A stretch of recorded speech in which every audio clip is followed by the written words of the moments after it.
नमस्कार साथियों।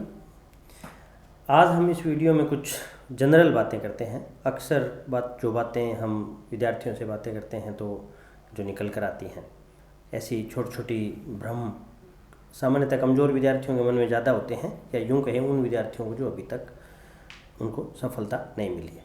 वो अभ्यर्थी जो अभी एक दो सफलताएं प्राप्त कर चुके हैं, उनके ये इस टाइप के भ्रम नहीं रहते।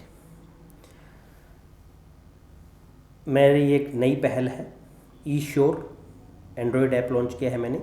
आप उस पर स्कूल लेक्चरर पॉलिटिकल साइंस के लिए कोर्सेज ज्वाइन कर सकते हैं।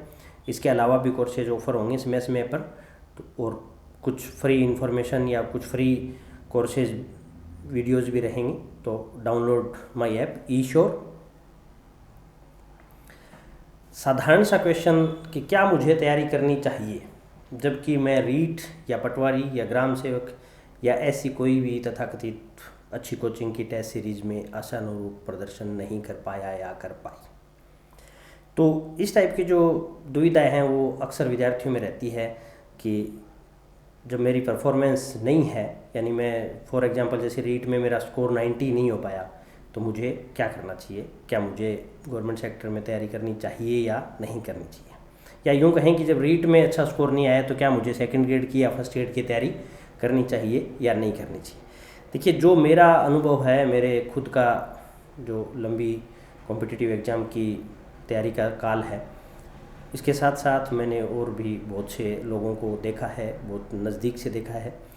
तो उसके आधार पे मैं ये कह सकता हूँ कि करनी चाहिए। क्यों करनी चाहिए, मैं कोशिश करता हूँ मेरी बात को सही ठहराने की। देखिए, परीक्षाओं का कोई कठोर वरीयता क्रम नहीं होता।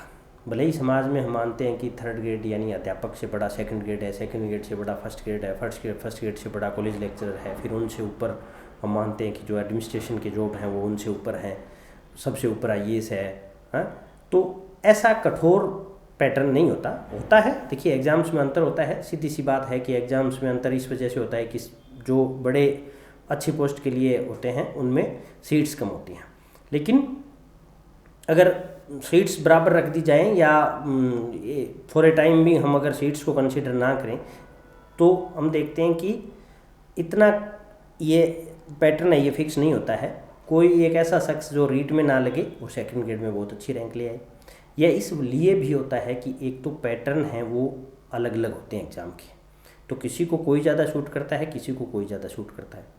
दूसरा, प्रयास एक ही व्यक्ति का हर एग्ज़ाम में अलग लेवल का प्रयास होगा, क्योंकि प्रयास करना सिर्फ और सिर्फ एक व्यक्तिगत नहीं है। सोशियोलॉजिकल कारण भी होते हैं कि जो एग्ज़ाम जनवरी में हुआ उसमें हो सकता है आप उतना अच्छा वक्त ना दे पाएँ, और जुलाई में जो एग्ज़ाम हो रहा है उसके लिए आपने बहुत अच्छा वक्त निकाला। कुछ ऐसी परिस्थितियाँ बन गई थी, एक अच्छा फ्रेंड सर्किल था, और आपके स्वास्थ्य ने भी साथ दिया, आपके जितने भी कलीग थे उन्होंने साथ दिया, मोटिवेशन भी बना रहा और बहुत अच्छा प्रयास हुआ। तो प्रयास भी अलग अलग एग्ज़ाम के लिए अलग अलग टाइप के हो पाते हैं। यह एक जटिल प्रोसेस है। आदमी रोबोट नहीं है, कंप्यूटर नहीं है कि वो सारी जो कॉन्टेक्स्ट है उसको हमेशा बराबर इग्नोर करता रहे। कम ज़्यादा तैयारियां अक्सर होती हैं। प्रतिभा का अंतर रहता है, लेकिन इसे थोड़ा मिटिगेट किया जा सकता है। और बहुत सारे कारक होते हैं जो अपने हाथ में नहीं होते हैं।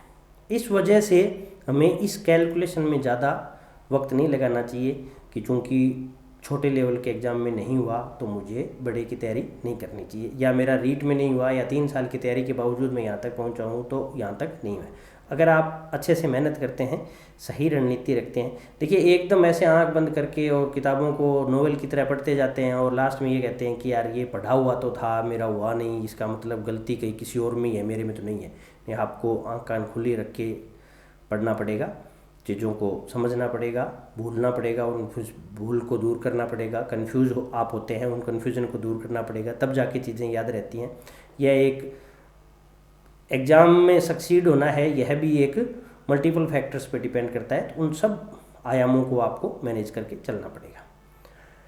सेकंड क्वेश्चंस हम अक्सर देखते हैं कि बहुत ज़्यादा समय जो अभ्यर्थी है वो इस बात की कैलकुलेशन में लगाते हैं कि कब होगी परीक्षा, देखिए, मेरा जो राजस्थान का एक्सपीरियंस है वो ये है कि कोई नहीं कह सकता कब होगी। और भले ही कोई आप कोचिंग चलाते हैं, ऐप चलाते हैं, इवन आरपीएससी में भी आपके रिलेटिव्स हैं, तो भी आप नहीं कह सकते, क्योंकि ये आपको उस जटिल प्रोसेस का कोई एकाधिकार हासिल नहीं कर लेता कि भी हाँ ठीक है हम आपका रिलेटिव पॉलिटिक आरपीएससी में है तो भी, क्योंकि इन्फॉर्मेशन है वो बहुत सारे डिपार्टमेंट से प्रोसीड होकर के फाइनलाइज होती हैं प्रक्रियाएं। और फिर अगर जनरल ट्रेंड के रूप में देखें तो लास्ट कई एग्जामों को देखें तो आरपीएससी 5-6 महीने में एग्ज़ाम करवा देती है। स्वयं को हतोत्साहित करना, कुछ मैंने देखा है जो स्टूडेंट्स हैं, यंग होते हैं, वो ये देखते हैं कि मेरा तो पहला ही चांस है, क्योंकि उनके साथ 4-4, 5-5 अटैम्प्ट, इवन रीट जो रेगुलर नहीं होती, या आरएएस बहुत सालों से एक बार होती है, सेकंड ग्रेड, या हर एग्ज़ाम बहुत बार दिए हुए लोगों के संघर्ष के साथ वो कंपेयर करते हैं, या देखते हैं कि उनकी खुद का जो असफलताओं का इतिहास है उसको वो बार बार बढ़ा चढ़ा करके उसका रोना रोते हैं, और कहीं ना कहीं यह साबित करते हैं अपने मन में और दूसरे अपने जो ग्रुप है अपना जिनके साथ वो उठते बैठते हैं कि थोड़ा किस्मत का ही प्रॉब्लम है, या यूँ कहें कि किस्मत ख़राब है वरना सब सही है। तो ये जो अप्रोच है यह सही नहीं है। बाबा लोगों के संघर्ष से आपका कोई कंपैरिजन नहीं है। आपकी पूरी संभावनाएं हैं फर्स्ट अटैम्प्ट में ही निकलने की। आप यूँ मानिए कि जो लगातार 3-3, 4-4 अटैम्प्ट में नहीं क्लियर हो रहे हैं तो उनकी अप्रोच में कोई प्रॉब्लम है या उनके प्रयास में कोई प्रॉब्लम है। लोग भावनाओं को भावुक होते हैं और सिंपैथी सीख करने के लिए भी अपने जो स्टडी आवर्स हैं उनको बहुत बढ़ा चढ़ा कर बताते रहते हैं। इतना संघर्ष या इतना स्ट्रगल में भी उन्होंने किया ही ना हो। कई बार ये भी हो जाता है कि जो न्यू कमर्स हैं उनको हतोत्साहित करने के लिए भी कि अभी तो बेटा आया ही है, अभी तो स्टार्ट ही किया है, तो उनके बातों को ज़्यादा सीरियस नहीं लेना है। भाग्यवादी होना, इतना भी भाग्यवादी नहीं होना है। हाँ, इतना हो जाइए कि पॉजिटिविटी बनी रहे कि भी अपना ही टाइम आएगा, लेकिन सोते रहने से नहीं, मुंगेरी लाल के सपने देखते रहने से नहीं आएगा। आपको लगातार एफर्ट्स करते रहने होंगे। हाँ, अगर आप लगातार एफर्ट्स करते रहते हैं तो देखते हैं कि एक आधे एग्ज़ाम में आप संयोग आपके फेवर के नहीं है, लेकिन अगले ही पल आप देखते हैं, अगले ही एग्ज़ाम में आप देखते हैं कि आपकी तैयारी उतनी थी या उससे थोड़ी बहुत ही ज़्यादा थी, लेकिन थोड़ी चीज़ें आपके फेवर में हुई और आप अच्छी रैंक पे सेलेक्ट हुए। लेकिन यह होता तभी है जब आप लगे रहते हैं। अगर आप सिर्फ ये सोचते हैं कि यार मेरी तो किस्मत ख़राब है, फला व्यक्ति मेरे से कम पढ़ता था उसका सिलेक्शन हो गया तो मेरे को हाथ कंगन को आरसी क्या, इससे अच्छा मेरे को सबूत क्या चाहिए, और मेरा किस मेहनत करने का मतलब बनता नहीं है, या मैं कैसे मेहनत करूं जब इतना भाग्य ख़राब है, तो यह नहीं है। संयोग होते हैं, मैटर्स, लेकिन ऐसा नहीं है कि वो संयोग सिर्फ उन्हीं की लाइफ में आते हैं, अपने लाइफ में नहीं आते। आप संयोगों को या संयोगों के प्रभाव को कम करने का जो सबसे अच्छा तरीका है वो है मल्टीपल प्रयास। आप यानी कई जगह आप ट्राई कीजिए। अगर आप सिर्फ और सिर्फ एक ही एग्ज़ाम को आधार मानकर चलते हैं कि मुझे तो देना है तो सिर्फ और सिर्फ रीट देना है और राजस्थान में ही देना है, भले ही वो 2 साल से आए या 5 साल से आए या 15 साल से आए, तो उसमें आप एक तरीके से आपके जो भाग्य जागा हुआ है उसको भी आप पर अप्लाई होने में बहुत कम चांसेस उसको दे रहे हैं। तो कोशिश कीजिए कि जो सेम ही नेचर के जो एग्ज़ाम है वो ज़्यादा दें आप। तो एक में किस्मत अगर काम नहीं करती है या एक में आपके फेवरेबल चीज़ें नहीं आती है तो वो दूसरे में आ जाती है। ये इसलिए भी होता है कि हर एग्ज़ामों में थोड़ा थोड़ा चीज़ें वेरी करती हैं। जैसे आप कोई सेंटर का एग्ज़ाम है तो उसमें साइकोलॉजी अलग टाइप की आती है, राजस्थान का एग्ज़ाम है उसमें अलग टाइप की आती है। तो वैसे ही हमारी जो क्षमताएं हैं, हमारा जो नेचुरल एप्टीट्यूड है वो वेरी करता है। तो हो सकता है किसी एक एग्ज़ाम विशेष में आपके साथी ने अच्छा जो रैंक हासिल की है वो उसको शूट करता था, हमें कोई दूसरा एग्ज़ाम ज़्यादा शूट करता है। तो हमें थोड़ा दायरा बढ़ाना चाहिए और ज़्यादा संख्या में एग्ज़ाम्स देने चाहिए। कोचिंग, अच्छी कोचिंग कौन सी होती है? देखिए कोई भी कोचिंग परफेक्ट नहीं होती, क्योंकि कोचिंग एक टीम वर्क होता है, या यूँ कहें कि अगर एक व्यक्ति की कोचिंग है तो मल्टीपल सब्जेक्ट्स हैं, तो टीम वर्क में डेफिनेटली सारे टीचर्स अच्छे नहीं हो सकते, या यूँ कहें कि सारे टीचर्स वैसे नहीं हो सकते जो आपको अच्छा लगता है। देखिए किसी को मजाकिया टीचर ज़्यादा अच्छे लगते हैं, भले ही सब्जेक्ट वो कम पढ़ाएं, वो तो एग्ज़ाम आएगा तब पता लगेगा, लेकिन कईयों को सीरियस टीचर अच्छे लगते हैं। तो वैसे ही कोई टीचर, कोई भी कोचिंग एकदम 100% परफेक्ट हो ही नहीं सकती, लेकिन अगर हम यह सर्च जारी रखें तो इसमें हमारा ही नुकसान है, इतना पूर्णतावादी नहीं होना है। आप जो भी पॉपुलर कोचिंग है, मैं ये नहीं कह रहा कि एकदम ही जो कोई नहीं पढ़ रहा उससे आप पढ़ें, अच्छी कोचिंग जो पॉपुलर है या जो आपको लगता है कि भी हाँ क्वालिटी कंटेंट डिलीवर कर रहा है, उसको आप पूर्ण आस्था के साथ ज्वाइन करें। क्योंकि जैसे आप किताबों में देखते हैं, अगर आप एक टॉपिक को कई किताबों में देखते हैं तो आप क्या देखेंगे कि यार जो किताब मैं पढ़ रहा हूँ वह टॉपिक तो इस किताब में ज़्यादा अच्छा है, तो आप जैसे ये किताब ले आएंगे तो आपके पास 2 किताब हो गई। फिर आप ये देखते हैं कि इस किताब में कोई टॉपिक था वो इसकी बजाय इसमें ज़्यादा अच्छा था, या किसी थर्ड किताब में ज़्यादा अच्छा था, तो ऐसे आप क्या किताबें इकट्ठी करते रहेंगे। होता ये है कि लिखने का स्टाइल या पढ़ाने का स्टाइल, हर कंटेंट पे अलग अलग पकड़ होती है, लेकिन अंततोगत्वा या अंतिम रूप से हम देखते हैं तो सारी किताबें चीज़ें डिलीवर कर रही हैं। वो किसी में वही बात रिसोर्सेज वाले चैप्टर में लिखी हुई है, तो किसी में वही चीज़ें हैं वो पावर वाले चैप्टर में लिखी हुई हैं, या किसी का अगर पावर थोड़ा कम सारणियों में दिखाया हुआ है तो दूसरा ज़्यादा अच्छा दिखाया हुआ है। तो हमें ऐसे कंफ्यूज नहीं होना है, पूर्ण आस्था के साथ जैसे हम एक किताब पढ़ते हैं वैसे ही एक कोचिंग करनी होती है। एक ही टॉपिक वैष्णव जी से पढ़ लिया, एक ही उसी टॉपिक को माहेश्वरी जी से पढ़ लिया, वही टॉपिक आप बलारा जी से पढ़ रहे हैं, तो आप क्या कर रहे हैं, एक टॉपिक पर आपने हद एनर्जी लगा दी और उसमें जो बातें आपको ऑलरेडी आती थी वही बातें आप अधिकांशतः टीचर से सुन रहे हैं, कोई खास नया ऐड हो नहीं रहा है, और बाकी जो सिलेबस है वो आपका ऑप्टिमम से नीचे लेवल का रह गया। तो एक कोचिंग कीजिए, बाकी आप अपना स्वाध्याय कीजिए। हाँ, कोचिंग ज़रूरी है, सेल्फ स्टडी से हो जाती है चीज़ें। अगर आपका सब्जेक्ट अच्छा है, आप पढ़ने की हिम्मत रखते हैं और आपकी अप्रोच अच्छी है तो ऐसा नहीं है, लेकिन कोचिंग आपकी सफलता का रास्ता आसान करती है। वो इस वजह से भी करती है कि भाई ये प्रेशर रहता है, तो इस वजह से आप रेगुलर रहते हैं, थोड़ा आपकी कॉम्पिटिटिव होते हैं, तो आपको कुछ चीज़ें, आपको अगर आपका ध्यान नहीं गया तो वो टेस्ट सीरीज़ या किसी और तरीके से आपका ध्यान उसकी तरफ आकर्षित करती है। एक मार्केट में मैं अक्सर देखता हूँ जो कमज़ोर विद्यार्थी हैं या वो विद्यार्थी जो कई सालों से लगे रहते हैं, बेचारों को सफलता नहीं मिलती, उनके यहाँ एक रहता है कि पतले पतले बुकलेट चलती हैं, ये फलां जी के नोट्स हैं, ये माहेश्वरी जी के हैं, ये उनके हैं, ये उनके हैं, और ये नोट्स बसेज वगैरह में दोस्तों को देख करके इधर उधर भेजते भी हैं। अभी किसी रिलेटिव ने मेरे को एक दिया इतनी सी बुकलेट की, सर ये आप ले जाइए। तो मैं ये देख रहा था कि वो नोट्स इतने कम थे कि उतनी बड़ी बुकलेट तो एग्ज़ाम में आएगी, फिर जितनी बड़ी बुकलेट एग्ज़ाम में आएगी उससे 2 गुना 3 गुना या 4 गुना 5 गुना तक के नोट्स कैसे पर्याप्त हो सकते हैं। क्या ये संभव है कि एक पेज से, प्रत्येक पेज से क्वेश्चन आएगा, या प्रत्येक 5 पेज में से एक क्वेश्चन पक्का आएगा? क्या ये संभव है? यह संभव नहीं है, क्योंकि एक पेपर सेटर भले ही आप हों या मैं हूं, जैसे फॉर एग्जांपल आप मेरे पास आज पेपर सेट करने के लिए आता है कोई यूनिवर्सिटी का या कोई पीएससी का, तो मैं किसी भी एक किताब से सारे क्वेश्चंस नहीं दूंगा।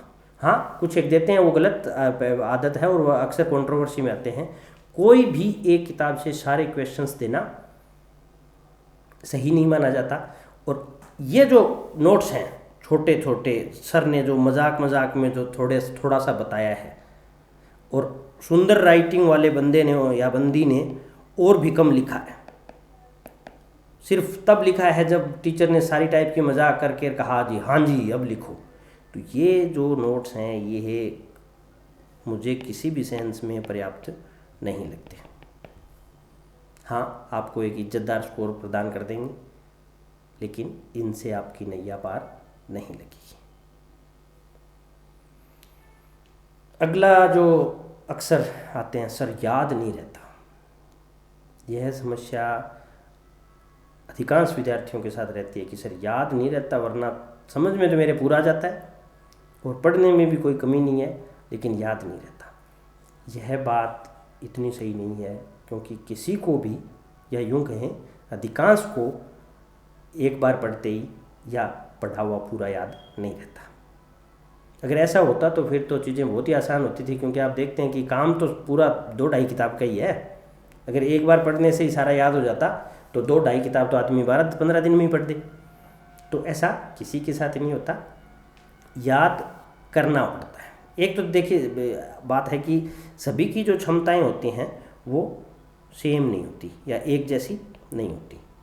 ओवरऑल क्षमताएं लगभग बराबर ही होती हैं, लेकिन बुद्धि का जो बहुल कारक सिद्धांत है वो सर्वमान्य है कि सबकी बुद्धि अलग अलग प्रकार की होती है। किसी की बुद्धि का कोई दूसरा एस्पेक्ट स्ट्रॉन्ग होता है, किसी का और एस्पेक्ट स्ट्रॉन्ग होता है।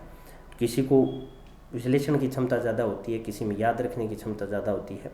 तो इस वजह से भी यह अंतर अपने को कई बार फील होता है, लेकिन फिर भी इतनी क्षमताएं तो सभी में होती हैं कि अगर हम उन पर अच्छे से काम करें तो रिजल्ट हमारे फेवर में आ सकता है या आता ही आता है।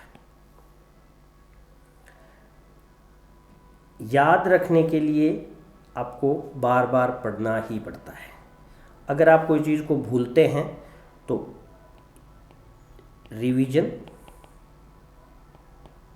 ट्रिक्स, या उसको थोड़ा कॉन्टेक्चुअलाइज करते हैं। Contextualise in that sense, for example जैसे आप क्वेश्चन निकाल रहे हैं, जब आप एक इन्फॉर्मेशन आपको याद है, तो आपने क्वेश्चन निकाला और क्वेश्चन हो गया, कोई इश्यू नहीं है, लेकिन आपने क्वेश्चन किया और वो इन्फॉर्मेशन आपका वह क्वेश्चन गलत हो गया। अब उस गलत क्वेश्चन को आपने उसी टाइम आपकी जो पुस्तक है उसमें से आपने देखा।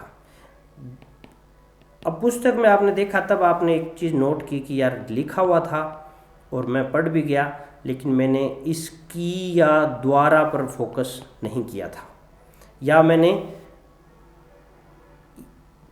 इस पर नज़र नहीं डाली, या जो कुछ राइटर्स का नाम था उस पर फोकस नहीं किया। तो इस चीज़ को आपने ऐसे पूरी कॉन्टेक्स्ट के साथ याद किया कि अच्छा यूजीसी नेट में ये क्वेश्चन आया, क्वेश्चन अच्छा था, मेरा गलत हुआ, लेकिन यहाँ मैंने इसको देखा और ये क्वेश्चन बड़ा अच्छा क्वेश्चन था और मेरा गलत हुआ। तो आप इस प्रोसेस से अगर गुजरते हैं तो वो चीज़ें याद हो जाती हैं।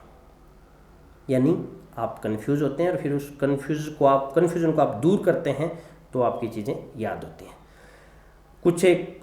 कई बार आप देखते हैं कि हाँ, आप टेस्ट सीरीज़ देख के आए, वो टेस्ट सीरीज़ आपने घर पे आके सोल्व की, तब आपने कुछ और क्वेश्चन किया, दूसरे साथी ने कोई और किया, उस टाइम आपने उस क्वेश्चन पर डिस्कशन किया, याद रहता है।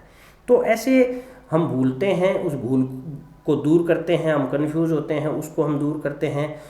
चीज़ों को हम कंपैरेटिवली लिखते हैं। जैसे कोई टाइप का मान लीजिए क्लासिफिकेशन है और वो 2 व्यक्तियों का है, तो हम देखते हैं कि जैसे मान लो बादलों का वर्गीकरण है, तो एक ने बादलों का वर्गीकरण है वो उनके ओरिजिन के आधार पे किया है, वहीं दूसरे राइटर ने उनका जो बादलों का वर्गीकरण है वो वर्षा के जो प्रोसेस है वर्षा होने की उसके आधार पे किया है। तो यहाँ इसको हम कंपैरेटिवली एक ही पेज पे अगर लिख के देखते हैं तब अच्छा याद आता है कि अच्छा ये ओरिजिन है और ये वर्षा के आधार पे है। तो ऐसे जो की वाक्य होते हैं, जो एक तरीके से कुंजी होती है, उन पर फोकस करना पड़ता है, तब चीज़ें याद रहती हैं।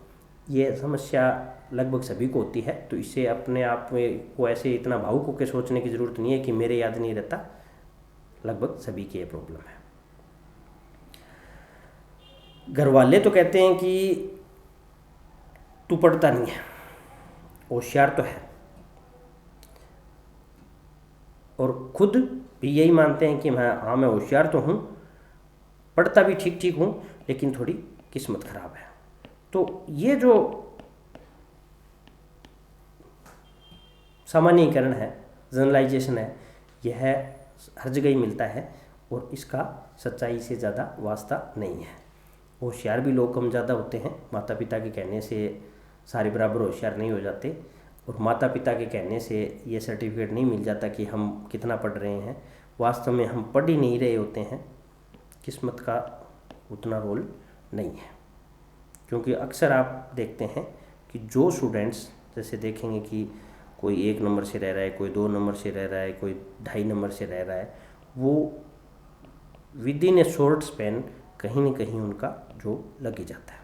अगर किस्मत यस और नो में होती कि हाँ इसके गवर्नमेंट जॉब लिखा हुआ है या इसके विदेश यात्रा नहीं लिखी हुई है, तो उस केस में उसका जॉब लगना ही नहीं चाहिए था, क्योंकि वो 1 नंबर से रह रहा था। लेकिन यस और नो जैसी चीज़ नहीं होती, और वो सामान्यतः आप इर्द गिर्द अगर देखेंगे तो उनका जॉब लग जाता है।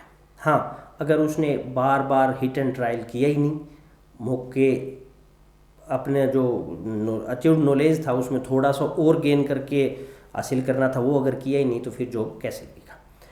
Knowledge is perishable. देखिए, फैक्ट है कि नॉलेज इज़ पेरिशेबल, यानी वो समय के साथ फीका पड़ता ही पड़ता है। हम भले ही कॉन्सेप्ट हो, इन्फॉर्मेशन हो, हम उसको भूलते ही भूलते हैं। इसलिए रिवीजन मस्ट है, रिवीजन ज़रूरी है, और रिवीजन करना ही करना होता है। सूचनाएं यानी जिनको फैक्ट्स बोलते हैं, वो याद रखना सभी के लिए मुश्किल है। कोई ऐसा नहीं है कि हाँ कॉन्सेप्ट तो मैं याद कर लेता हूँ, मेरे तो ये प्रॉब्लम है, तो ये सभी के लिए मुश्किल है। उनको याद किया जाता है ट्रिक बना करके या कैसे भी। याद करने या सीखने की रणनीति, रणनीति से तात्पर्य है। देखिए, रणनीति से तात्पर्य का मतलब है कि हम जो उपलब्ध संसाधन है वो लगाएं और अधिकतम रिजल्ट आए। तो उपलब्ध रिसोर्सेज को हम मोबिलाइज करें और मैक्सिमम रिजल्ट आए, उसका नाम है स्ट्रेटेजी या रणनीति। तो ये जो प्रोसेस है, इसमें हम ये देखते हैं कि जो रिसोर्सेज हैं वो महत्वपूर्ण है। रिसोर्सेज यानी हमारा स्किल सेट, हमारे प्रयास, एफर्ट्स।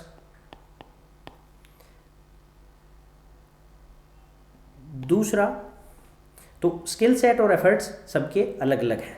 कोई व्यक्ति मैथमेटिक्स में भले ही उसका स्कूलिंग की वजह से उसका अच्छा हो मैथ्स, या उसका एप्टीट्यूड मैथ्स के प्रति अच्छा है, या उसका मैथ्स के सिटिंग पावर अच्छी है, प्रैक्टिस करना उसे अच्छा लगता है, इस वजह से अच्छा है। तो स्किल सेट थोड़ा अलग होता है हर व्यक्ति का। दूसरी जो बात है कि स्ट्रेटेजी में जो शामिल हैं वो हैं weak point and strong point. तो ये weak point and strong point हैं, ये हर व्यक्ति के अलग अलग होते हैं। किसी व्यक्ति को यानी कविता या शेर व शायरी ये कतई याद नहीं होती, और एक व्यक्ति ऐसा है उसको आप दो एक बार दीजिए वो याद कर लेगा। तो ये बात सारी टाइप के जो इन्फॉर्मेशन कॉन्सेप्ट्स हैं उन पर लागू होती है। तो व्यक्ति को अपने वीक पॉइंट और स्ट्रॉन्ग पॉइंट की पहचान स्वयं करनी होती है। कोई टॉपर्स आपको ये नहीं बता सकता कि देखिए आप ये कीजिए और इसका 100% सक्सेस मिलेगी। हाँ, हम जो सीनियर्स हैं, जो अनुभवी हैं, जो रैंक होल्डर्स हैं, या जो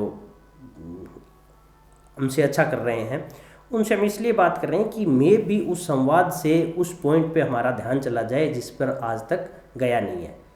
तो उससे हम खुद हमारे इंट्रोस्पेक्शन की पावर बिल्ड कर सकते हैं। लेकिन रणनीति, हर व्यक्ति की अपनी रणनीति होगी, उस किसी अन्य की रणनीति को कॉपी नहीं किया जा सकता, क्योंकि हर व्यक्ति की क्षमताएं हैं, उनमें कम ज़्यादा मात्रा में अंतर होता है, प्रयासों में अच्छा खासा अंतर होता है, अपने कम जो वीक पॉइंट और स्ट्रॉन्ग पॉइंट में भी अच्छा खासा अंतर होता है। किसी अन्य की रणनीति को नहीं अपनाया जा सकता। हथेली में सरसों नहीं उगती। देखिए, रियल में ही आजकल गवर्नमेंट जॉब लगना मुश्किल हो गया है, क्योंकि ये सेक्टर अपने आप में श्रिंकिंग है। प्राइवेट जॉब्स की संख्या बढ़ रही है, गवर्नमेंट जॉब्स की संख्या घट रही है, और क्रेज इसका दिनों दिन बढ़ता ही जा रहा है, कम होने का नाम नहीं ले रहा। तो गवर्नमेंट जॉब्स कॉम्पिटिटिव होते जा रहे हैं दिनों दिन। तो ये सोच लेना कि 3 महीने में जॉब लग गए या 1.5 साल में जॉब लग जाए, जब कंपटीशन अच्छा है और बैकग्राउंड इतना अच्छा हमारा नहीं है, या एफर्ट्स में कहीं ना कहीं कमी है, तो डेफिनेटली ये सारी चीज़ों पे हमें पार पाना पड़ेगा, हमें ओवरकम करना पड़ेगा, तभी जॉब लगेगा। सिर्फ भावुक होने से या अधीर होने से जॉब नहीं लगेगा। देखिए, एक शब्द होता है अध्यवसाय। अध्यवसाय इंग्लिश में बोलते हैं परसिवियरेंस। अध्यवसाय से तात्पर्य है कि आप मोटिवेट रहते हैं और साथ में आप एफर्ट लगाते हैं, मेहनत करते हैं। देखिए, सिर्फ मोटिवेशन कुछ नहीं है। अगर आप सिर्फ मोटिवेट रहते हैं कि हाँ हो जाएगा, यानी बिना आधार का जो कॉन्फिडेंस है वो मुंगेरी लाल के सपने के जैसा है। अगर आप मेहनत नहीं कर रहे हैं, प्रयास नहीं कर रहे हैं, तो भले ही आपका कॉन्फिडेंस कितना ही हो, आप कितने बड़े 30 मार्क का हो, रिजल्ट नहीं आ सकता। हाँ, आप प्रयास कर रहे हैं और आपको ऐसा लग रहा है यार हो तो नहीं रहा है, तो उसका भी नेगेटिव इम्पैक्ट होता है। तो ज़रूरत है अध्यवसाय की आप मोटिवेटेड रहें, और यह मोटिवेशन लगातार मोटिवेशन रहने वाला है और आप प्रयास करते रहें। अंतिम क्षण तक टालते जाना, विज्ञप्ति का इंतजार, ये एक बहुत ही गंदी आदत है जो अक्सर मैंने मेरे आसपास के जो भी एस्पिरेंट्स हैं उनमें मैंने नोट की है। गांव में रहने वाले लोगों पर विशेष रूप से लागू होती है कि तैयारी तो करेंगे लेकिन अभी नोटिफिकेशन तो आने दो। ये नोटिफिकेशन आने के बाद में टाइम बहुत कम बचता है, और आजकल कोई भी एग्ज़ाम का जिसलिए बहुत बड़ा सिलेबस है, तो उसमें सर्टेन एरियाज ऐसे होते हैं जो हमारे वीक्स होते हैं। तो हमें नोटिफिकेशन का इंतज़ार नहीं करना चाहिए। देखिए, नोटिफिकेशन तय ही है। अगर भले ही असिस्टेंट प्रोफेसर का एग्ज़ाम हो या स्कूल लेक्चरर का हो, लास्ट जो वैकेंसी हुई है वो 70-80% वही सेम रहना है। और क्या कोई बड़ा नुकसान हो जाएगा क्या कि हमने एक टॉपिक ऐसा पढ़ लिया जो पहले पुराने वाले सिलेबस में था और नए वाले सिलेबस में नहीं है, ज़्यादा चेंजेस नहीं आने वाले। तो नोटिफिकेशन का इंतज़ार ना करें, उस पहले ही तैयारी करें। और ये जो आपको नोटिफिकेशन के आने से और आज के बीच में ये जो टाइम मिलता है, जहाँ इतनी भागदौड़ नहीं है, मन भी स्थिर है क्योंकि अभी तो परीक्षा दूर है, तो ऐसे खाली समय में हमें कोशिश करनी चाहिए कि जो हमारे वीक पॉइंट हैं, जहाँ ज़्यादा समय लगने की ज़रूरत है, जो समय लगेगा तभी रिजल्ट आएगा, उन कमज़ोरियों को हमें दूर करना चाहिए। वो कमज़ोरी भले ही हमारी मैथ्स हो या इंग्लिश हो या साइको हो या पॉलिटिकल साइंस में कोई सर्टेन पोर्शन हो या मैथमेटिक्स का कोई सर्टेन पोर्शन हो, तो हमें इस समय का वहाँ सदुपयोग करना चाहिए। और डेफिनेटली जब आप नोटिफिकेशन आने से पहले भी भले ही आप 20% पोर्शन को कर चुके हैं, लेकिन यह वह पोर्शन है जो आपके लिए वीक पॉइंट था या आपके लिए संकट बना हुआ था, उसको आपने किया हुआ है, तो यह आपके आगे वाले 80% के लिए बहुत ज़्यादा वक्त प्रोवाइड करवाता है। याद रखने के लिए किसी सूचना को जोड़कर देखें, उनके वृत्त रूप से या तुलनात्मक रूप से देखें। जैसे हम भूगोल पढ़ते हैं तो भूगोल में नक्शे यानी मैप में हम उस चीज़ को लोकेट करते हैं। कोई इन्फॉर्मेशन ऐसी है, उसको आप उससे रिलेटेड जो थियरीज हैं उनसे जोड़कर देखिए। तो कोई भी इन्फॉर्मेशन है उसको उसके वृत्त रूप या दूसरे उस टाइप की चीज़ों से है उनसे कंपैरिजन करके देखिए, तभी वह चीज़ें याद रहती है। जैसे फॉर एग्जांपल अगर आप ये देखते हैं कि पेड़ों का विभाजन है ज्योग्राफी में, अगर ये पेड़ों का विभाजन एक किताब में आपने देख लिया कि हिंदी में 4 नाम लिखे हुए थे, वहीं आपने दूसरी में देख लिया कि इंग्लिश में 3 नाम थे, और अगले 7वीं 8वीं की बजाय 9वीं में जाते हैं तो इन 3 की बजाय 2 तो ये थे प्लस एक नया नाम था।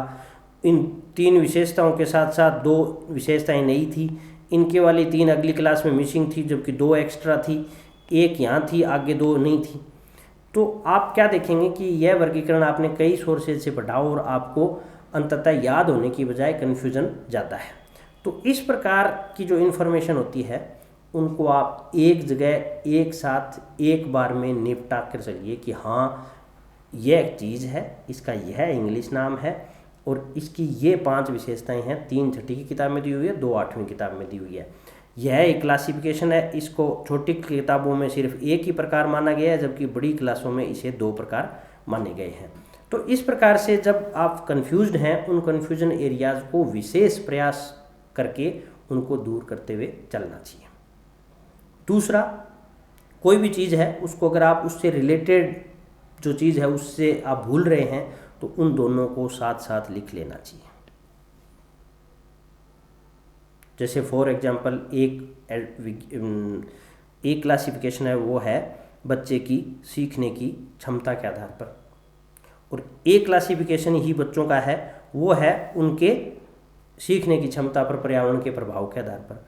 और उनमें आप देखते हैं कि लगभग सिमिलर टर्मिनोलॉजी है, कन्फ्यूजन है, या आपको कन्फ्यूजन रहता है, तो क्यों ना आप उनको एक ही पेज पे एक साथ लिख लीजिए, ताकि आप उनको कंपेयर कर सकें कि अच्छा इसमें ये चीज़ है और इसमें ये चीज़ है, इसका आधार ये है, इसका आधार ये है।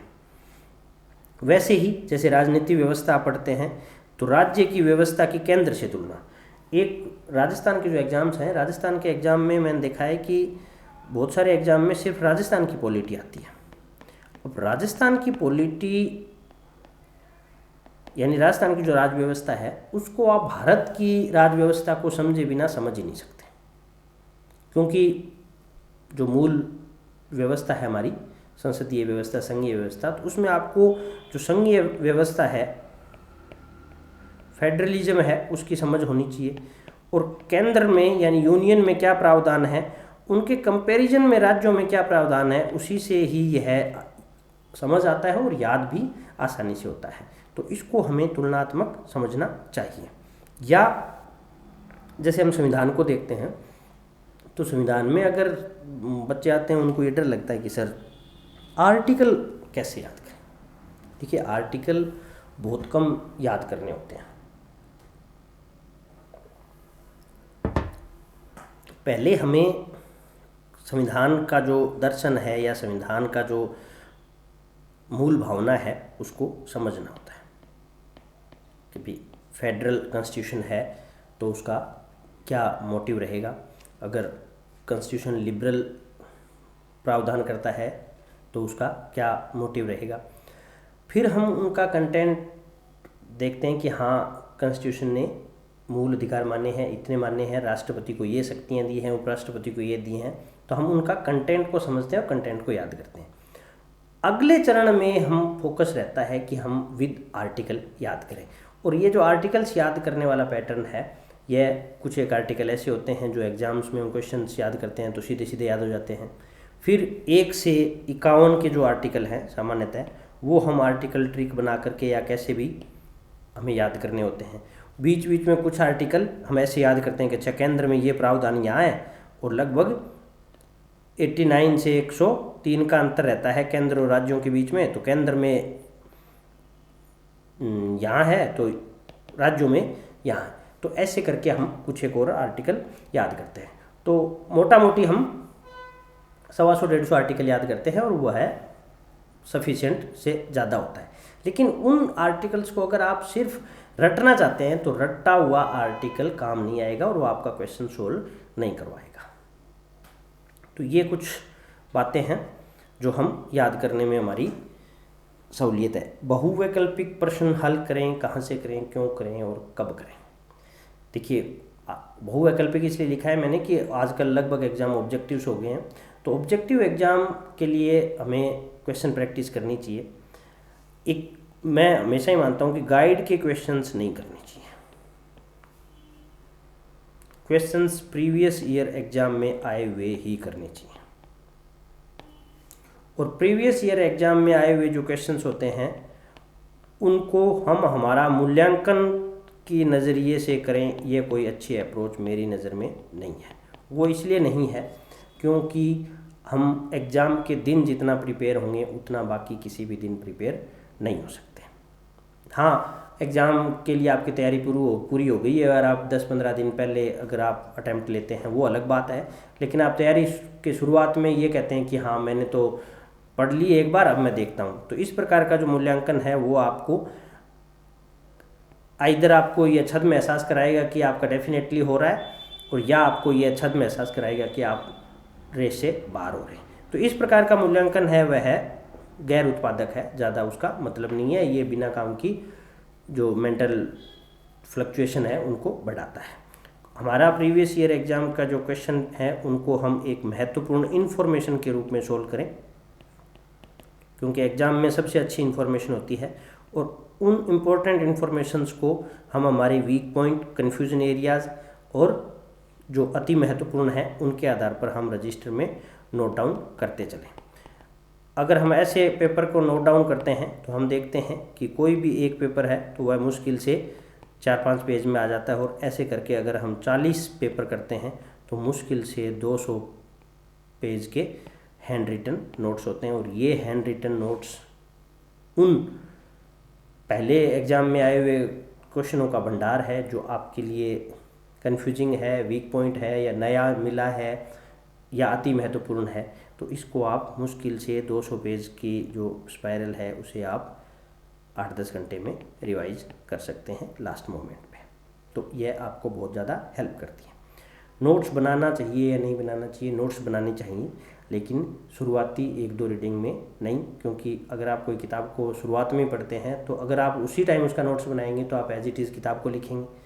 तो नोट्स बनाएं, 2-3 बार पढ़ने के बाद बनाएं, जो इन्फॉर्मेशन इम्पोर्टेंट हैं और आपके लिए कन्फ्यूजिंग है, जैसे कोई विभाजन है, कोई वर्गीकरण है, कोई डेटा है, कोई चीज़ों का क्रम है। जैसे कोई चीज़ विकास होता है कि भी 1920-30 के दशक में ये थी और इसके जवाब में ये आता है, और इसके जवाब में ये आता है, इसके जवाब में ये कमियां रह जाती हैं। तो इस प्रकार की जो चीज़ आप टेक्स्ट को पढ़ करके समझते हैं उसको आप नोट्स में लिखिए, ताकि वो आपको रिवाइज करने में सहूलियत हो और आगे काम आए।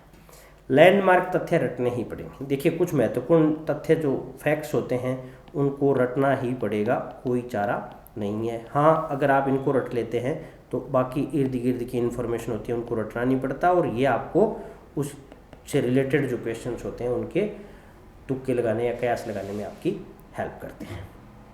ट्रिक्स इंपॉर्टेंट है, लेकिन ट्रिक्स भी लिमिटेड होनी चाहिए। एक तो ट्रिक्स का मतलब ये नहीं है कि हर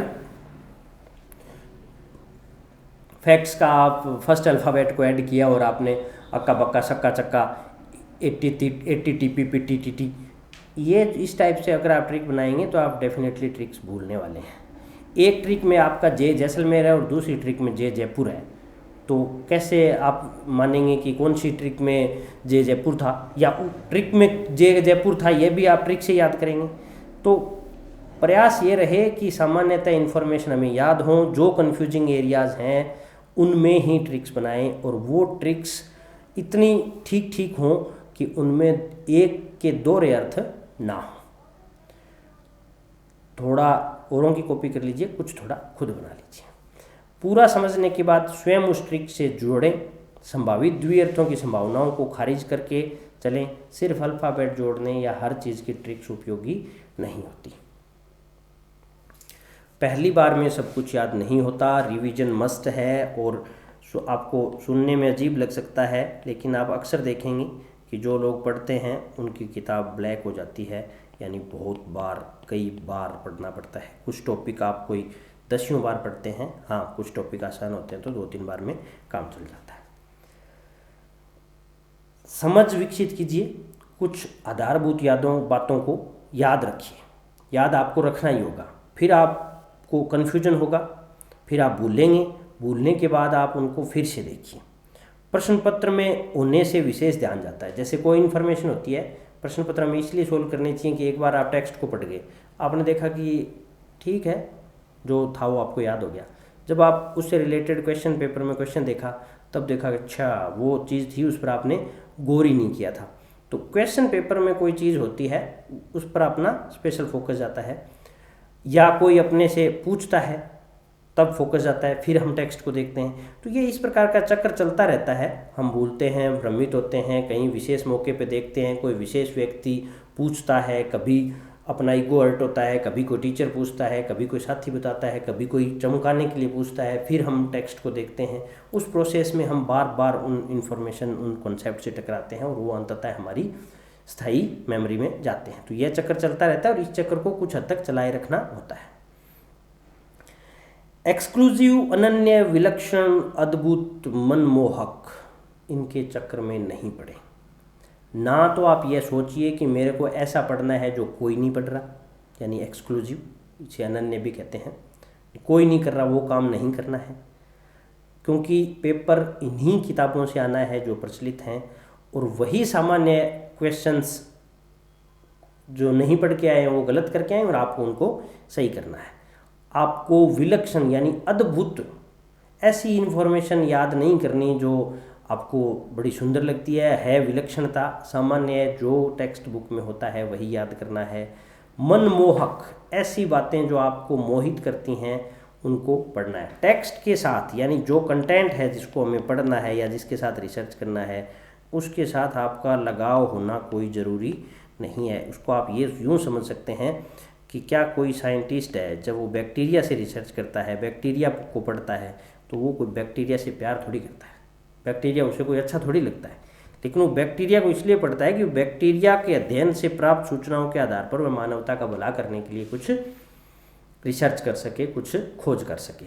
तो वैसे ही हमें टेक्स्ट में सिर्फ मनमोहक को ही पढ़ना या मनमोहक में ही लगे रहना ऐसा नहीं करना है। मनमोहक की तलाश नहीं करनी, जो महत्वपूर्ण है, जो पॉपुलर है, जो मेन स्ट्रीम है, जो एग्जाम्स में आ रहा है वही पढ़ना है। इंटरेस्ट ग्रेटिफिकेशन के दुष्चक्र में नहीं रहे, यानी हर व्यक्ति का एक इंटरेस्ट होता है, सारे सब्जेक्ट्स उसके इंटरेस्ट नहीं हो सकते। जो होना थोड़ा अलग बात है और इंटरेस्ट होना अलग बात है। जैसे इंटरेस्ट आपका अगर ऐसे सब्जेक्ट में है, या यूँ समझ लीजिए कि आज के समय में खेती है, खेती आपकी रुचि है, दूसरी तरफ आईटी यानी इंफॉर्मेशन टेक्नोलॉजी का इंजीनियर आपको घर वाले बनाना चाहते हैं। अब आप, ये एक फैक्ट है। इसके साथ ही मैं आपको कुछ बताता हूँ कि भारत में खेती की जो स्थिति है वह है कि लगभग 2/3 जनसंख्या खेती पर निर्भर है और जीडीपी का काफ़ी कम पोर्शन खेती से आता है। जनसंख्या इतनी ज़्यादा है और जीडीपी का बहुत कम शेयर, एग्जैक्टली मुझे याद नहीं इसलिए मैं डेटा नहीं लिख रहा, कम शेयर खेती से आता है। एक जो स्कोप ऐसा है, और दूसरी तरफ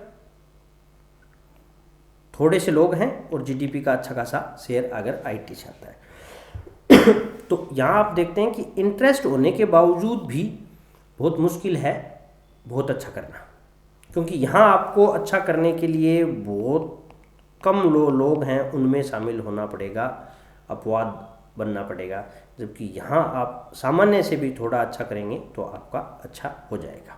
तो यही आपको आपकी तैयारी में रखना है कि इंटरेस्ट भले ही आपका कोई और चीज़ में हो, आपको जो चीज़ आप मानते हैं कि जो महत्वपूर्ण है, जो मैटर करती है, उसको आपको करना ही करना है। इंटरेस्ट तो इंटरटेनमेंट में होता है ज़्यादा, और आप ये सोचें कि यार कई बार क्या होता है कि हम कर तो इंटरटेनमेंट रहे होते हैं और हम उसे अपना इंटरेस्ट नाम दे रहे होते हैं। तो इसलिए जो ज़रूरी है उसे करना, जो महत्वपूर्ण है उसे करना ज़रूरी है। इतना मुश्किल नहीं है, ना ही बेतरतीब है। देखिए, गवर्नमेंट जॉब हासिल करना या ये जो एग्ज़ाम्स हैं जिनकी हम बात कर रहे हैं, ये इतने मुश्किल रियली नहीं है जितना हम लगने के बाद में आपको भी लगेगा, और यह एक फैक्ट है, इतने मुश्किल नहीं है। पुस्तकें अधिकांश एग्ज़ाम के लिए एक ही पुस्तक है, यदा कदा कुछ एक टॉपिक ऐसे होते हैं कि उनके लिए हम दूसरी पुस्तक देख सकते हैं। हाँ, जो पुस्तक प्रचलित है वही करनी चाहिए, जो महत्वपूर्ण है यानी जो प्रचलन में है। आपको विलक्षण अजीबोगरीब पुस्तक वाला काम नहीं करना है। कोचिंग के नोट्स का ज़्यादा मैं फेवर नहीं करता, क्योंकि जो अच्छी हैंड रिटन, अच्छी राइटिंग का जो नोट्स होता है वो अधिकांश इन्फॉर्मेशन को मिस कर देता है। टीचर जो बातें बोलता है वो लिखता नहीं है। हाँ, टीचर जब कहता है कि हाँ लिखो, तब वो लिखना स्टार्ट करता है। तो इस प्रकार के नोट्सों में ज़्यादा कवर नहीं होता, सर्कुलेट होते होते उनका एक सर्टेन पोर्शन गायब भी हो जाता है। तो नोट्स आप खुद बनाइए या किताबें पढ़िए। ज़रूरी नहीं है आप कोचिंग में जाएं, लेकिन किताबें पढ़िए। पाठ्यक्रम की महत्ता, हाँ, सिलेबस पूरा करना चाहिए। अधिकांश एग्जाम में यूनिट वाइज फॉलो होता है, लेकिन अगर कई बार यूनिट वाइज फॉलो नहीं होता तो भी सिलेबस पूरा करना चाहिए। हाँ, महत्ता का क्रम,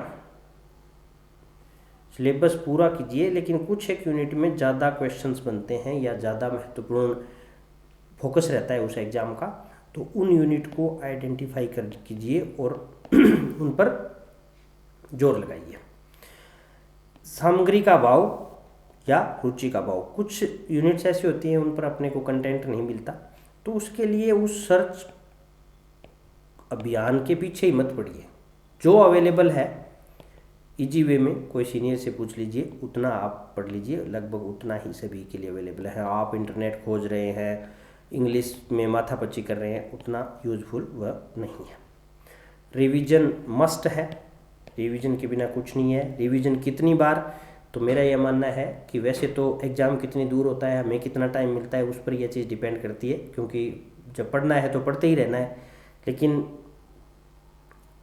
अगर आप उस मामले में पीजी हैं और अच्छा खासा टाइम है तो चीज़ें सामान्यतः 4-5 बार तो रिवाइज हो ही जाती हैं। हाँ, कुछ एक चीज़ों को हम 2-3 बार, तो कई चीज़ों को हम 6-7 बार रिवाइज करते हैं, तब जा कर के हमें चीज़ें याद रहती हैं। याद रखने के लिए हम जब टेक्स्ट को पढ़ते हैं तो उस टेक्स्ट में जो द्वारा, की, के प्रस्तावित किया गया है या विश्लेषित कर रहा है, इस प्रकार की जो बातें हैं उन पे हमें फोकस करना चाहिए। जैसे फॉर एग्जांपल मैं एक एग्जांपल देता हूँ।